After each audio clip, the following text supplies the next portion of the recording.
करते हैं। अब जैसे एक नरसी नाम के सेठ थे, मेहता थे,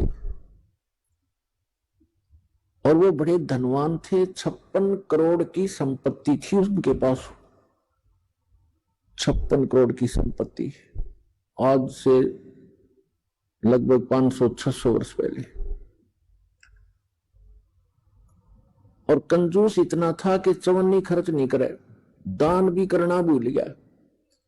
और ये माया जब बढ़ जाती है, ये इंसान को दबा लेती है। परमात्मा कहते हैं इस माया को अपने ऊपर ना रखो, इसके ऊपर रहो।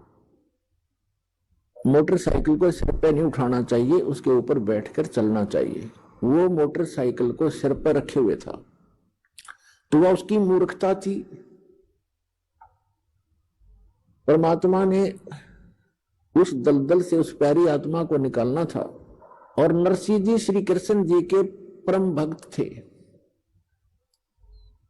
और दान करना बिल्कुल छोड़ दिया था। 56 करोड़ उसकी संपत्ति थी, और साथ में उसकी हुंडी चलती थी। हुंडी माने जैसे आजकल बैंक हैं, और बैंकों में ड्राफ्ट बनाए जाते हैं। यहां बैंक में पैसा जमा करा दो, जिसके नाम ड्राफ्ट हो वही ड्राफ्ट को कैश करेगा। उसको चाहे रास्ते में कोई छीन भी ले, उसके साइन के बिना वो कैश नहीं करेगा, वो होगा ही नहीं कैश। तो इसलिए वो पैसे साथ ना ले जा करके ड्राफ्ट ले जाते, कागज सा होता है, चेक सा, और अगले बैंक में उसको जमा कर दिया जाता है। फिर वो वेरीफाई करके उसको कैश करते हैं। ऐसे हुंडी होती थी राजा की तरफ से, सरकार की तरफ से। ऐसे धनवान व्यक्तियों को कुछ सीमा बनाई थी कि 1000, 2000, 10,000 तक की आप हुंडी एक वर्ष में बना सकते हो, ड्राफ्ट बना सकते हो। वो क्या करते थे, पैसे रख लेते थे, और अगले जिस शहर में उसने जाना था, किसी यात्री ने या सेठ ने, उस शहर में भी ऐसे हुंडी अलाउड होती थी किसी को बनाना, तो उसी के नाम ही बनाई जा सकती थी। और उन दोनों के आपस में प्रमाण पत्र होते थे, उनके सारे वो कागजात उनके एक दूसरे के पास होते थे। सचमुच ये रिकॉग्नाइज्ड हुंडी बनाने वाला है। तो ऐसे उनमें से भी एक था, वो दरियों में से। उसकी धर्मपत्नी कुछ धार्मिक ज्यादा थी। उसने कहा कि सभी व्यक्ति नगर गांव के गंगा स्नान करने जा रहे हैं, गंगा घाट पे, मुझे भी चलना है, मैंने भी जाना है, कुछ पैसे दे दो। वो कहने लगा पैसे का क्या करेगी, चल मैं भी साथ चलता हूं। उसने सोचा यह घना खर्च करेगी, मैं थोड़े में काम चला दूंगा। पैदल ले गया वहां से लेकर गंगा घाट तक। और जब स्नान करने लगे, वहां ब्राह्मण विपर आ जाते हैं और कहते हैं कि स्नान करने वाले पहले कुछ दान दे, तब तुम्हारा स्नान लगेगा। अब ऐसे उसके पास भी आगे परमात्मा खुद एक विपर रूप बना के और कहा सेठ जी दान करो, कुछ दान करो, तब आपका स्नान लगेगा, वैसे स्नान से क्या फायदा। तो वो कहने लगा जी दान हम ना लाए, खर्चे जोगे पैसे लाए हैं, दान हम फिर करेंगे, पैसा भूल आए हम। उसकी पत्नी कहने लगी दे दे कुछ थोड़ा बहुत ब्राह्मण को, ऐसा क्यों जुल्म कर रहा है तू। कहने लगा चुप रह, तू घड़ी ना बोल रहा है, चुप। नान लग गया। पंडित जी ने फिर कहा कि भाई मेरा पानी में गोते मारने से बात ना बना, कुछ धन का दान कर सेठ जी। उन्होंने सोचा ये ज्यादा बेइज्जती कर रहे हैं। कहने लगा 1% दूंगा, 1%। चलो दे दे जो तेरी इच्छा है। कहने लगा यहां ना दूं, मैं थोड़ी लाया हूं पैसे, घर आ जाना, नरसी मेरा नाम है, और वैसे ऐसे मेरा फलाना गांव है जूनागढ़ जैसा, और वहां आ जाना, सब जानते मुझे। बोला जी ठीक है, चल प्रॉमिस पक्का है, पक्का पक्का। बोला ठीक है। अब वो स्नान नहा धो के आ गए घर पे। अब उन्होंने तो जाकर गठड़ी रखी थी घर में यात्रा से, पीछे से परमात्मा पहुंच गए विपर रूप उनके नु। दरवाजा खटखटाया, नौकर आया, हाँ जी बोलो ब्राह्मण, बोलो महात्मा जी क्या बात है? कि भाई सेठ जी से कहिए, सेठ जी से कहना मेरा एक दान स्वीकार करके आया था वो, और कहना वो ब्राह्मण अपना दान दक्षिणा लेने आया है, कृपा दे में फिर जाना है। नौकर ने जाके कहा जी कोई ब्राह्मण आया है, आपने गंगा जी पर उनको कुछ दान करने का प्रॉमिस किया था, वो अपना दान मांग रहा है। अब सेठ जी ने सोचा ये तो भाई चिपक गया, यहां भी आप आमरा कमबख्त। उसने क्या विचार ला कि आज इस यू यहां 1 टका मांगना आ गया, कल न यू 2 टके मांगेगा, फिर यू 100 रुपए की ऐसे ही पीछे पड़ लेगा, इसमें तो रास्ता मिल गया ये। तो सेठ जी ने कहा कि कह दे उसको ब्राह्मण को कि विश्राम कर, 2 दिन बाद आना, अभी सेठ जी थके हारे आए हैं, विश्राम करेंगे। नौकर ने ऐसा ही कह दिया। ब्राह्मण रूप में परमात्मा ने कहा ठीक है भाई, परसों ले जाऊंगा मैं और यही विश्राम करता हूं, इसके बाग में लेट जाता हूं। सेठ के, सेठ का बाग था, उसमें खावे फल फ्रूट बिछा कर चद्दर लेट गए भगवान। अब सेठ जी को बताया गया, सेठ जी ने पूछा गया वो? अग्नि जी वो तो सामने लेट गया, बाग में लेटा हुआ है। अब जब तीसरा दिन हुआ, फिर जाके दरवाजा खटखटाया कि भी कहना सेठ जी को मेरा दान दक्षिणा दे, फिर मैंने और भी बहुत काम है। अब सेठ जी ने कहा यूं कह दो कि सेठ तो मर गया, मृत्यु को प्राप्त हो गया। अब उसने जाके नौकर ने कह दिया कि हमारे सेठ जी की मृत्यु होगी ब्राह्मण, हम बहुत दुखी हैं, आप जाओ। तो ब्राह्मण वेशधारी परमात्मा कहते हैं भाई यूं कैसे जाऊं, मेरा यजमान मर गया, अब तो अंतिम संस्कार करवा के जाऊंगा मैं। अब उन्होंने कहा जी वो तो ऐसे ऐसे कह रहा सेठ जी। मैं बोला अच्छा जंद पीछे पड़ाई, तो ऐसे करो मेरी लकड़ियां ढोना शुरू कर दो, लकड़ियां, उसको महसूस होगा कि सचमुच मर गया। और 10-20 दो नौकर थे, 5-7 लग गए लकड़ियां उठा कर चलने। अब नगर का सेठ मर जा, सारा गांव इकट्ठा हो जाया कर नगर इतनी भी ना सोचे मूर्खा ने। वो 3-4 दिन लकड़ ढोए, फिर कहने लगा जी क्या करे, क्या हो गया? कि वो तो यहीं खड़ा है, कोई बात ना, अंतिम संस्कार हो लेगा तभी जाऊंगा। कहा मेरी अर्थी उठाओ, मेरे लिए उठा लो मुझे रख कर, जैसे मुर्दे को ले चलते। वो लेकर चल पड़े, भगवान ने भी उठा लिया किक्कर की लकड़ी इतनी मोटी और कंधे पर रख ली। चल भाई अपने सेठ को लकड़ी तो दे के ही जाऊंगा। अब चिता पे रख लिया, आग लगाने की को कहा था कि मत लाइयो, उन्हें ये तो कह दिया था कि नहीं मत लगा देना, कदे गलती कर दो। तो परमात्मा बोले भाई सेठ जी तू जीतता मैं आ रहा, अरे कमबख्त मरे तो मत, आत्महत्या तो ना करे, टके के पीछे चल मैंने माफ कर दिया तेरा टका, मैं जा रहा हूं। बोला सचमुच? कहा सचमुच। तब उठा सेठ जी, उससे ता पड़ते हैं, सारी लकड़ी उठवा ली, कहते सारी उठाओ वापस, इतना भी मत छोड़ना यहाँ पर। और पुण्यात्मा ये स्वाभाविक है, जब माया जिसके पास घनी हो जाती है या ऊपर बैठ जाती है और इतना कंजूस हो जाता है वो व्यक्ति, उसको कुछ भी आभास नहीं रहता, ऐसा नशा बन जाता है। अब सेठ जी ने सोचा बन गई बात, कटी टंटा गया और निकम्मा। अगले दिन गया सैर सपट्टे को घूमने को दूर, तो क्योंकि दिन का कमरा घर में बंद था, जंगल में घूमने गया सुबह सुबह।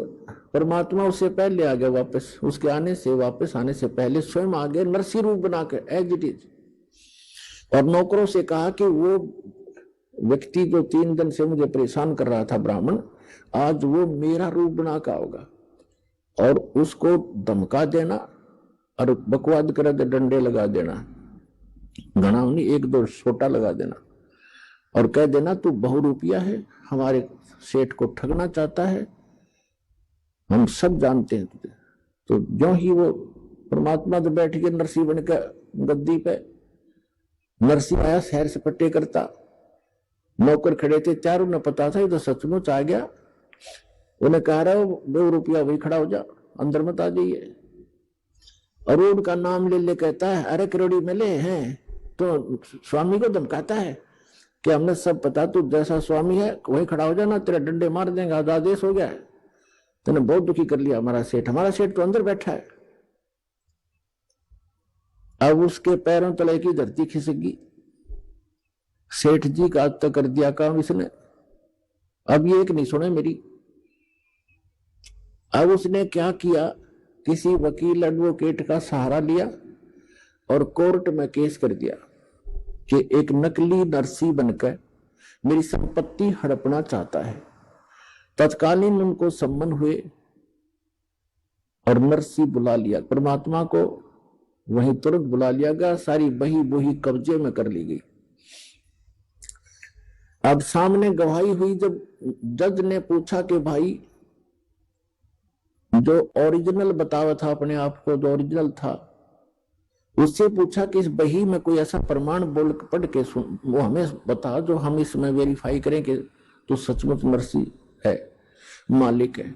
उसने बता दिया, 2-4 बातें याद थी, ऐसे ऐसे लड़की का विवाह किया था, उसमें इतना दान किया था, ऐसे लिखा है इसमें, एक समय ऐसा हुआ था। 2-4 बातें याद थी, घनी नहीं थी। फिर वो दूसरे परमात्मा से पूछा कि भी बोलो आप। परमात्मा ने सारी बही सुना दी, ए से लेकर जेड तक। अब वो ओरिजिनल नरसी तो डुप्लीकेट सिद्ध कर दिया कोर्ट ने, और परमात्मा ओरिजिनल नरसी कर दिया। अब नरसी बैठ गया माथा पकड़ कर जंगल में जाकर बड़ी में बाहर कि ये कौन से जन्म का दुश्मन था, मेरी सारी संपत्ति हड़प ली। फिर परमात्मा गए विपर रूप धारण करके, कहने लगे नरसी भक्त, उसने देखा कि हाँ बोल, ईब के चावे तो मेरे थे, ईब के चावे। तो कहने लगा मैं आपसे ये चाहता हूं कि आप अपना जीवन सुधार लो। सुधार दिया जीवन, तने मेरी सारी संपत्ति हड़प ली। परमात्मा बोले कि संपत्ति पहले भी मेरी थी या तेरा भूल थी, काया अपनी है नहीं, ये माया कहां से हो। जब तेरा शरीर अपना नहीं है मूर्ख, इन चांदी के सिक्कों को तू अपना मान रहा है, तेरी बुद्धि भ्रष्ट होगी। और चरण कमल में ध्यान रखो भाई, इन दोनों को खो, इनको भूल जा। नंगा आया जगत में, नंगा ही तू जावे, बीच में ख्वाबी ख्याल है, ये मन माया भरमावे। वो पृथ्वी पति चकवे गए, जिनके चक्कर चलंत, रावण सरीखे कौन गिने भाई, ऐसे गए अनंत। अगम निगम को खोज ले, बुद्धि विवेक विचार, उदय अस्त का राज मिले तो बिन नाम बेगार। तो परमात्मा ने कहा कि तुझे एक शर्त पर तुम्हें दे सकता हूं वापस। अब क्या शर्त है तेरी, बता। कि आप इसको दान कर दो, आपके लिए बहुत भयंकर सिद्ध हो जाएगी। आपने तो कोड इकट्ठा कर लिया, संतान तेरे नहीं, एक बेटी थी उसकी शादी कर दी, भले आदमी क्या करेगा इसका। तेरी मृत्यु के बाद ये तेरे हकीकी बांटेंगे, ये चाचे ताऊआ के भाई, और तू बनेगा गधा। ऐसे धन वैसे नहीं जुड़ता, ये धन 2 के 20 बना रखे। मैं तेरे हित में कह रहा हूं भाई। काफी देर सत्संग सुनाया, परमात्मा ने बुद्धि ठिकाने आ गई। कहने लगे परमात्मा कि जब तू इसको दान करेगा तो दूंगा ना, तेरे तो गईया, और दान करेगा तो तेरे पाप कटेंगे, कुछ सहारा मिलेगा तुझे। उसके बाद समझ में आएगी कि आप जो कहोगे मैं वही कहूंगा, वही करूंगा। कहने लगा जाते, फिर वो आ गया वापस। अब नरसी का रोड़ा था, वो ओरिजिनल नरसी भेज दिया, जाओ भाई बांट दे। उसने उसी दिन भंडारे शुरू कर दिए, गरीबों में बांट दिए, साधु संत बुला लिए, यानी 56 करोड़ संपत्ति कति लुटा के, और बैठ गया बनी में एक झोपड़ी पाके। दोनों पति पत्नी, उसकी पत्नी तो बहुत धार्मिक थी, हर बात में साथ देती थी उसका। अब ठीक है पाप कटे, अपन क्या करना है, भक्ति करांगे बैठ के, रोज अटपट में रहता सारी रात, ऐसा अब लाइन जाओ था बैठा बैठा, ठीक हो गया, पाप कट गया। अब परमात्मा कैसी रजा बख्शते हैं, एक अब उसकी जो हुंडी चलती थी वो निर्धन हो गया, हुंडी कैंसिल कर दी गवर्नमेंट ने। और उस पहले उसका बहुत बोलबाला था, तो 4 भगत आगे, उन्होंने द्वारका जाना था, द्वारका के दर्शन करने द्वारका जाना था। जैसे आजकल जाते हैं भ्रमित होकर के भगवान वहां रहा करते द्वारका में। द्वारका तो समुद्र में है, वैसे बाहर थोड़ा सा वैसे मंदिर बना रहे हैं अलग से, द्वारका तो खत्म हो ली थी, फिर भी वहां जाते हैं दर्शनार्थ श्रद्धालु। तो वो आए उस नगर में जहां नरसिंह रहता था, और उन्होंने पूछा कि भी नरसिंह जी का घर कौन सा है, महल कहाँ है, हमने हुंडी बनवानी है। तो लोगों ने मजाक कर दिया कि वो आजकल बाहर सन्यास ले रखा है उसने, और धनवान एक नंबर का है, सेठ है वो, लेकिन आजकल वो नखरे बहुत करता है, 1-2 बार नाटेगा वो, तुम मना करेगा हुंडी बनाने को, लेकिन तुम करड़ा सा होगे ना तब बनाएगा। वो पता करके वहां झोपड़ी में पहुंच गए जहां दोनों पति पत्नी बैठे थे नगर के बाहर। उन साधुओं ने, भक्तों ने कहा कि सेठ जी ये 500 रुपए पकड़ चांदी के, हमारी हुंडी बना दे द्वारका के किसी सेठ के नाम, जिसको आप जानते हो वो हुंडी वाला हो। अब उसने मना किया कि महात्मा जी मैं निर्धन हो गया हूं, मेरी हुंडी नहीं चलती, गवर्नमेंट ने कैंसिल कर दी है, और आप किसी और से बनवा लो। तो वो तीनों चारों नाराज हो गए कि तू सचमुच, गांव वाले कह रहे थे तू ऐसा ही निकम्मा व्यक्ति है। अब नरसिंह जी ने सोचा ये कोई अपशब्द कह देंगे, कोई श्राप दे देंगे, अब लोगों ने मजाक बना रखा है मेरे साथ। अब मैं भगवान की तरफ चला हूं तो मैं ढेर हो गया है, और जब मेरे पास धन था मैं ये सब मेरा आदर करते थे, लेकिन हमने अपने वचन पर रहना है। भगवान की ने जो कह दिया गुरुदेव ने, अब वो गुरु रूप में मानने लग गया उस विपर को, उसी पर आधारित रहूंगा। तो उन्होंने सोचा कि कुछ कह देंगे अटपट मेरे ते, कोई शराब स्वरूप ना दे दे, ये भ्रमित कर रखी है, अब मेरे कहने से मानेंगे नहीं। तो उसने कागज मंगा के, कागज लाओ, वो कागज ले आए गांव से, उस पर लिख दिया, क्योंकि श्री कृष्ण पुजारी था और सांवरिया का भगत था, सांवरिया भगवान का आग्रह कृष्ण जी ने, उस पर लिख दिया सांवल साहा, सांवल सेठ द्वारकापुरी, मैंने आपके 500 रुपये ले लिए हैं, इन श्रद्धालुओं को आप 500 रुपये दे दीजिए, मैं हुंडी बना रहा हूं। नरसिंह भगत, सेठ नहीं नरसिंह भगत लिख दिया। अब वो चारों के चारों पहुंच गए कागज लेकर के, सारी द्वारका में जो भी पता था कि हुंडी बनाने वाले सेठ हैं उनके पास गए। उन्होंने कहा कि नरसिंह की हुंडी नहीं चलती, वो निर्धन हो गया है, दिवालिया हो गया है, वो कैंसिल हो गई है।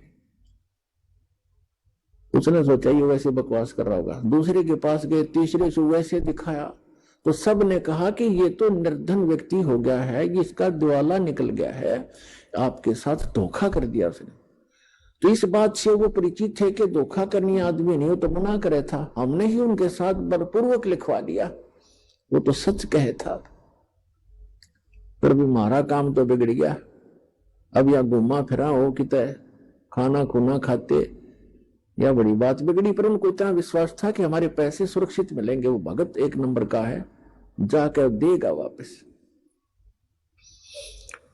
तो ऐसा सारी द्वारका में घूम फिर कर वो बाहर चले गए। किसी ने, सबने यही बताया, बाहर समुद्र के किनारे बैठ गए एक साइड में वृक्ष के नीचे, और बहुत ही चिंतित थे। अब केवनी भाई, उधर से नरसिंह जी ने क्या किया, वो 500 रुपए का खाने पीने की सामग्री मंगा के, आज तो 5 लाख के करीब है वो 500 रुपए, और मंगवा कर सारा चावल, घी, दूध, खीर बना के, लड्डू जलेबी बना के उनका भंडारा कर दिया, साधु संत बुला के, रोटी राटी बना के। अब क्या हुआ कि नरसिंह जी ने देखा, भगवान से अर्ज लगाई, ध्यान मग्न हुए कि परमात्मा पहुंचे कि नहीं हुंडी लेकर साधुओं के पास। तो उन्हें क्या देखा, साधु ऐसे ही बैठे हैं, पहुंचे नहीं भगवान, और बहुत पश्चाताप कर रहे हैं, दुखी हो रहे हैं। तब उसने, नरसिंह ने अपनी पत्नी से पूछा कि जो 500 रुपए थे साधुओं के, उसमें से जो सामान मंगाया था कुछ बचा है क्या घर पे, उसने बताया कि जो रोटी बनाने के लिए सूखा आटा अलग रखते हैं, हमारे यहाँ पलोथन कहते हैं उसको, पलोथन, और उसमें लोई को लगाकर फिर ऐसे पोते थे, ऐसे रोटी बनाते थे, वो हाथ के ना चपता आटा, इसलिए वो थोड़ा सा आटा सफेद रह गया था, तो उसको पलोथन कहते हैं। नरसी की पत्नी ने देखा, उसने बताया कि ये थोड़ा सा आटा बचा है जो मैंने पलोथन के लिए रखा था, रोटी पोते समय ऐसे हाथ लगाया करती थी। नरसी जी ने कहा कि इसका पानी का हाथ लगा के इन चारों की रोटी बना दे। उसने चारों रोटी बना के और सेक चूल्हे पर सेक कर रख ली। इतने में परमात्मा पहुंच गए एक साथ दूर रूप बना के, और कहने लगे भाई भगत भूख लगी है और कुछ भोजन दे। तुरंत लिया चारों रोटी ठा के, अगले महाराज भोजन खा लो। अब वहां भोजन भोग लगाया भगवान ने, और वहां सांवल शाह नाम का एक सेठ बन गए, और जैसे वो मारवाड़ी सेठ होते हैं ना, बड़ी बड़ा साफा दोहरी धोती, कान में कलम टांग रखी, पेन और काख में बही, और पहुंच गया वहां पर साधुओं के पास। और परमात्मा ने कहा कि अक्षमा करना महात्माओं, कुछ आने में देरी होगी मुझे, मैं सांवल शाह हूं, सांवरिया सेठ हूं, और नरसी जी ने जो हुंडी भेजी थी, आप मुझे वो कागज दो। वो कागज दिया और कहा आ जाओ, तुम्हें ये पैसे दूंगा। चांदी के सिक्के चला करते। वहां उस द्वारका के मेन बाजार में चौराहे पर कहा यहां चद्दर बिछा दो। जो मजाक करे थे ना वो द्वारका के सेठ उस भगत की मजाक करे थे, भगत का खिल्ली उड़ा रहे थे, उनका मुंह बंद करने के लिए चौपड़ के उस द्वारका के बाजार के चौराहे पर कहा कि यहां चद्दर बिछाओ, और अपना पूरा बैग ले रे भरकर गठड़ी वह धर ली, और वहां करें सुन ले भाई महात्माओं, 1 2 3 आवाज लगा लगा के गणे और खड़का करें, अक्सर चारों तरफ लग गए, देखने सेठ इकट्ठे हो गए। 500 रुपये गिन दिए चांदी के, कति काचे काचे नए नए बिल्कुल जैसे आज ही बनकर आए हों, और कहा भाई नरसिंह जी को कह दिया उसका दास हाजिर रहेगा, 1 करोड़ हुंडी दे दे, दास आगे खड़ा पाओगा।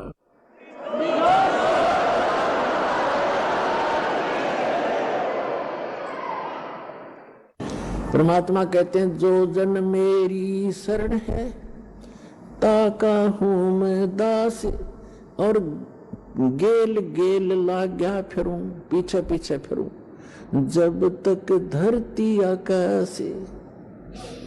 जो बच्चा गऊ की नजर में यो साईं को संत, भक्तों के पीछे फिरे वो भक्त वत्सल भगवंत। अब फिर क्या होता है, गरीबदास साहिब जी ने परमात्मा कबीर जी के बारे में बताया है। नरसिंह जी की हुंडी दीनी वह सांवल सा कहाया, दोती का ब्याह भया तब भात भरण को आया।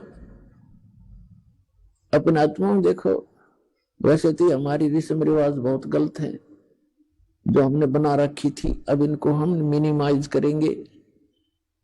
लेकिन सतयुग त्रेता द्वापर में परमात्मा ने कहा था कि बहुत ही कम हंस पार हो पाएंगे, और इस कलयुग में मैं धीरे धीरे जो समय फिक्स किया है इसी के दौरान सबको पार करूंगा, और पार होने की विधि उन्होंने बताई है, वो दास आपको बताता रहेगा। लेकिन परमात्मा जैसे आपको दास बार बार बताता है कि ये काल भगवान जो यहाँ का प्रभु स्वामी है 21 ब्रह्मांड का, ये सरपुरुष है, इसको सर ब्रह्म भी कहते हैं, इसको ब्रह्म भी कहने लग गए। ये काल है जो स्वरूपी निरंजन है, ब्रह्मा विष्णु महेश का पिता है, दुर्गा का पति है। ये चाहता है कि यहाँ के प्राणी परमात्मा से परिचित रहें, गलत साधनाएं करें, भगवान से इनकी आस्था हट जाए और ये नास्तिक हो जाए।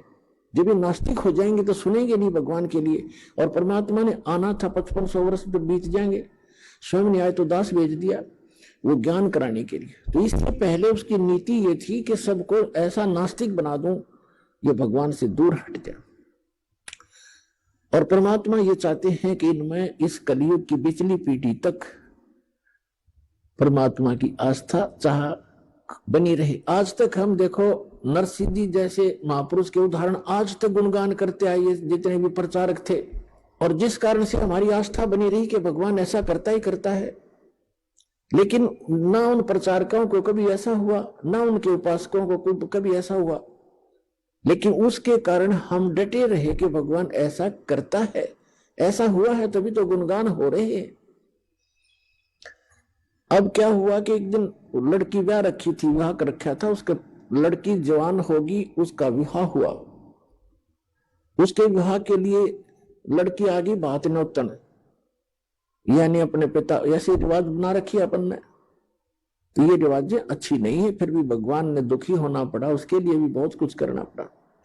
अब उसकी लड़की आई और पिता से कहा, पिताजी आपकी दोती का विवाह है, इस दिन बात है, आप आइएगा। तब उसने कहा कि मैं निर्धन कंगाल बेटी, ना मेरे पास दाम धन नहीं, पर आऊंगा बेटी मैं सुमरूंगा राम। जैसा भी कंगाल हूं मैं तेरे द्वार पर अवश्य आऊंगा। लड़की चली गई। लड़की जैसे वहां प्रतिफल में कुछ दिया करते हैं, बेटी जावे भात न्योत का, कुछ नहीं दिया। इसको देखकर उसकी सास, लड़की की सास ने बहुत कुछ उलाहने दिए, लड़की को बहुत बुरा भला कहा कि उसने नाश कर दिया, सारी संपत्ति लुटा दी, कंगाल होकर बैठ के हमारी बेइज्जती करवा दी, कदे कदे हमारी इज्जत शिखर में थी। अब लड़की बोल रहे क्या, बेचारी सबर का घूंट आंसू में टपकाने लगी, बैठ गई एक तरफ जाकर। अब नरसिंह चिंतित हुआ कि कैसे वहां पहुंचेंगे, कौन मेरा साथी होगा। यदि वो सेठ होता और भात आ जाता, उसके साथ जाने वाले सैकड़ों इकट्ठे हो जाते गांव नगर के आदमी, और उस दिन कोई नहीं आया। उनके पास कुछ अंधे सूरदास आया करते थे, नरसिंह जी की झोपड़ी पर बैठ जाते थे, सत्संग करते थे, विचार विमर्श करते थे, फिर चले जाते थे। उनमें एक शिक्षण नाम का बुद्धिमान था सूरदासों में। उसने कहा कि आज नरसिंह तेरी बात में कसक नहीं, तेरी आवाज में कोई चिंता टेंशन बन गई। उसने बताई कि ऐसे ऐसे लड़की आई थी और दोती का भात आ गया है और ये चिंता बन गई मैंने। सूरदास अंधे ने कहा कि भाई भगवान पर भरोसा रख, दिल ना तोड़े, हम चलेंगे तेरे साथ। बोला नगर का कोई साथ नहीं हो सकता। कहने लगे हम चलेंगे सारे के, वो 16 जने थे गिनती में। बोले हम चलेंगे तेरे साथ, चिंता ना करे, कोई बात नहीं, देखी जाएगी जो भगवान उड़ैदत होते बेइज्जती पर बेटी के द्वार पर खड़े जरूर होंगे चल के। तो वहां सफर करने के लिए पहले बैलगाड़ियां थी, अब बैलगाड़ी उसके पास नहीं, गांव से मांग कर लाया। किसी ने बैल ऐसा दे दिया जो घर से मांगी वस्तु धारी ऐसे देते थे जो घर से रिजेक्टेड सी हो।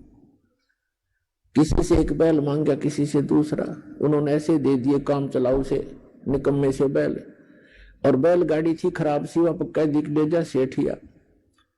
अब सेठ ने वही बैल दोनों जोड़ कर गाड़ी ले ली, बैलगाड़ी। 16 सूरदास उसमें बैठ के, वह उसके मित्र। अब गाड़ी चला नहीं, क्योंकि ना तो बैल ढंग से चले, ना उसने चलाने आवे, ड्राइवर कदे रहा नहीं बैलों का, और गाड़ी ऐसे लचर पचर करती हुई चल रही है धीरे धीरे। अब उस स्पीड से वो 10 दिन भी नहीं पहुंच सकते थे, और विवाह था तीसरे दिन। अब वो श्री कृष्ण के पुजारी थे, सूरदास भी, और साथ में नरसिंह जी भी श्री कृष्ण जी की अर्ध लगाते जा रहे थे। वो परमात्मा स्वयं आगे एक कारीगर का रूप बना के और उनसे कहने लगे कि भाई नरसिंह सेठ, मैंने भी उस गांव में जाना है, जिस गांव में उन्हें जाना था उससे एक गांव पहले का नाम बता दिया नरसिंह जी का, और कहने लगे मुझे भी बैठा दो अपनी गाड़ी में, साथ में भी चल पड़ता हूं। नरसिंह जी कहने लगे बैठ ले बेशक गाड़ी में, पर हम लगता है ये रास्ते में रह जाएगी, ये बहुत खराब है, कटने वही पड़ी है। तो उसने कहा कि मैं मिस्त्री हूं, आप एक बार नीचे उतरो और मैं इसको ठीक ठाक कर लेता हूं, फिर चलाएंगे। नरसिंह जी ने कहा कि देखो मेरे पास पैसा नहीं है किराए कुछ देने को, मैं तो भगवान के शब्द सुना दूंगा तुझे। तो कारी रूप में भगवान बोले कोई बात ना, मैं कुछ नहीं लूंगा आपसे, मैं आपके साथ बैठकर भी तो चलूंगा। अच्छा फिर ठीक है। तो पुण्यात्माओं, जितने आज तक ये प्रचारक हुए हैं, ये जितने आज तक प्रचारक हुए हैं, उन्होंने श्री कृष्ण जी को सुप्रीम पावर मानकर और नरसिंह जी को उसका भगत जानकर उनको एक महिमा का शब्द बना रखा है, वो सुनाता हूं आपको। लेकिन सच्चाई जो है वो दास आपको बताएगा। अब उन्होंने कैसे बताया है, अपनी देसी लैंग्वेज में, हरियाणवी लैंग्वेज में बना रखा है। गाड़ी आले मन बैठा ले, एक बहो गाड़ी थाम भाई मैं हार लिया। गाड़ी आले मन बैठा ले, एक बहो गाड़ी थाम भाई मैं हार लिया। अब परमात्मा खड़े हैं एक कारीगर के रूप में, सारे इंस्ट्रूमेंट औजार ले रखे, उपकरण, आरी भी, ऐसे काटने पीटने की बसोली सारे ले रखे हैं। और क्या कहते हैं, गड्डी आले मन बैठा ले, एक बहो गाड़ी थाम भाई मैं हार लिया। आइए अब हम उन श्रद्धालुओं के अनुभव जानते हैं जो जगत गुरु तत्वदर्शी संत रामपाल जी महाराज जी से दीक्षा प्राप्त कर चुके हैं तथा उनके द्वारा बताए गए भक्ति मार्ग पर चल रहे हैं। क्या नाम है जी आपका? प्रियंका शर्मा। कहाँ से आई जी आप? मैं तहसील राजपुरा, डिस्ट्रिक्ट पटियाला, पंजाब से आई हूँ। संत रामपाल जी महाराज से कब जुड़े आप? संत रामपाल जी महाराज से हम 2013 में जुड़े। संत रामपाल जी महाराज से नाम दीक्षा लेने से पहले आप क्या भक्ति करते थे? सर मैं उत्तराखंड से बिलोंग करती हूँ, तो उत्तराखंड से बिलोंग होने के कारण वहाँ जिस प्रकार की भी परंपरागत साधनाएं होती हैं, देवी देवता पूजना और बलि चढ़ाना, ये साधनाएं करते थे। और इसके साथ मैं शिव जी को बहुत मानती थी। तो शिव जी की जैसे 12-13 साल की उम्र से मैंने व्रत रखने शुरू कर दिए थे और उनकी पूजा करना, शिवलिंग पर दूध जल चढ़ाना, इसके साथ साथ मैं हनुमान चालीसा का पाठ भी करती थी, गुरुद्वारे भी जाती थी, मतलब कि जो भी और साधनाएं वो भी साथ करती थी, मगर शिव जी में मेरी बहुत आस्था थी। तो फिर आपने संत रामपाल जी महाराज से नाम दीक्षा क्यों ली? संत रामपाल जी महाराज से नाम दीक्षा हमने इसलिए ली क्योंकि उनका जो ज्ञान का आधार है वो शास्त्र है। वो सभी शास्त्रों से प्रमाणित ज्ञान बताते हैं कि वेद में ऐसा लिखा है, पुराण में ये लिखा है, जो आप साधना कर रहे हो वो कहीं है, लिखा हुआ है, उनका कोई आधार है या नहीं। तो जो हमने ये ज्ञान देखा, ये समझा, इस कारण हमने संत रामपाल जी महाराज से नाम दीक्षा ली। क्या आपको लगता है कि जब हमने संत रामपाल जी महाराज के बहुत सारे श्रद्धालुओं से बात की, बहुत सारे लोगों का कहना था कि कोई कैंसर जैसी भयानक बीमारी से पीड़ित था, कोई नशे बहुत ज्यादा करता था, किसी को आर्थिक परेशानियां थी, इस कारण से उन्होंने संत रामपाल जी महाराज से नाम दीक्षा ली। क्या आपको भी कोई परेशानी थी जिस कारण से आपने संत रामपाल जी महाराज से नाम दीक्षा ली? जी, हमें संत रामपाल जी महाराज से नाम दीक्षा लेने के बाद बहुत से लाभ हुए। सबसे बड़ा लाभ ये बताऊं कि मेरे पापा जो हैं वो जर्दे का बहुत ज़्यादा सेवन करते थे और भी बहुत सारी प्रॉब्लम थी हमारे घर में। हम शारीरिक रूप से भी और आर्थिक मानसिक रूप से हर तरीके से परेशान थे। परंतु जब संत रामपाल जी महाराज की शरण में आने के बाद मेरे पापा का जर्दा छूटा सबसे पहले। और उसके बाद मेरे जो भाई है, एक बार मेरे भाई के पैर पे सांप का जहर चढ़ गया था, तो ट्रीटमेंट कराने के बाद भी बिल्कुल ठीक नहीं हो रहा था, पैर का अंगूठा बिल्कुल गल गया था। तो हमने फिर संत रामपाल जी महाराज से अरदास लगाई। जिस दिन हमने अरदास लगाई उसी दिन से आराम आना शुरू हो गया और एक हफ्ते में पैर ऐसा हो गया कि जैसे कुछ हुआ ही नहीं था। और भी शारीरिक लाभ हुए। और मेरे पापा का एक बार ट्रेन से आते टाइम मतलब एक्सीडेंट हो गया था, पटरी के साइड में जो खंभा होता है उससे मेरे पापा का सिर लग गया और एक हाथ पापा का छूट गया। तो फिर भी परमात्मा ने बचाव किया। फिर अंदर गए, फिर जब हम ट्रेन से उतरे हमने देखा पापा का पूरा मुंह पे सारे शरीर कपड़े खून से लथपथ थे। तो हमने सुबह 4-5 बजे का टाइम था, तो कहीं डॉक्टर की दुकान भी नहीं खुली हुई थी। तो हमने परमात्मा से प्रार्थना की, घर लाए, परमात्मा पापा का फेस वगैरह धोया। तो जब हमने फेस धो के, हमको ऐसा था भी बहुत ज्यादा कहीं चोट लगी होगी, तो जब हमने फेस धो के देखा तो पापा के आईज के बिल्कुल ऊपर और बिल्कुल छोटी सी चोट लगी थी। हमको डॉक्टर के पास जाने की भी जरूरत नहीं पड़ी। परमात्मा ने हमको इतने लाभ दिए। और लाभ ये हुए कि मेरे पापा के पेट में पत्थरी थी, तो परमात्मा से, संत रामपाल जी महाराज से अरदास लगा, वो भी ठीक हुई। और नाम लेने के अगले मंथ हम दिल्ली मैरिज पे गए हुए थे।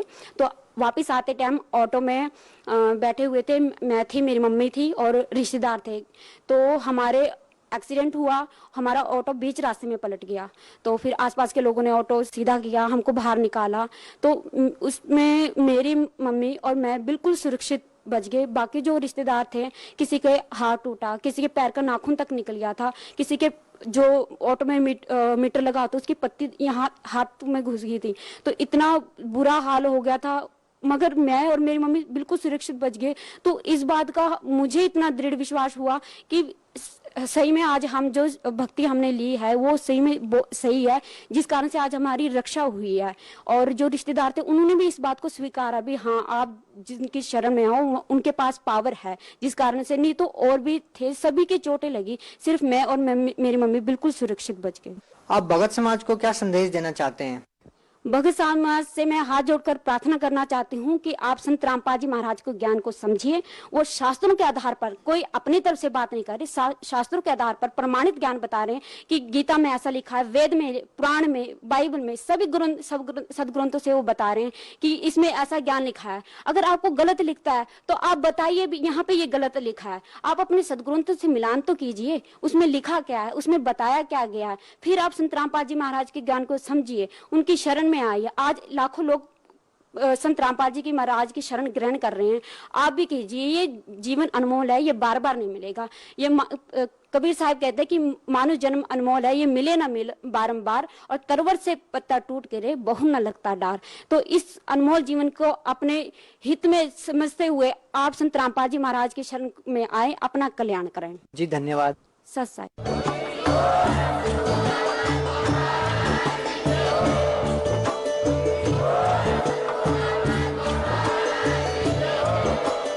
आप सुन रहे थे जगत गुरु तत्वदर्शी संत रामपाल जी महाराज जी के मंगल प्रवचन। अधिक जानकारी के लिए विजिट कीजिए हमारी वेबसाइट www.jagatgururampalji.org। संत रामपाल जी महाराज जी के शुभ आशीर्वाद से पूरे विश्व भर में 500 से भी ज्यादा नाम दीक्षा केंद्र हैं, जिन पर संत रामपाल जी महाराज जी द्वारा ऑनलाइन निःशुल्क नाम दीक्षा दी जा रही है। अपने नजदीकी नाम दीक्षा केंद्र का पता करने के लिए संपर्क करें 8222880541।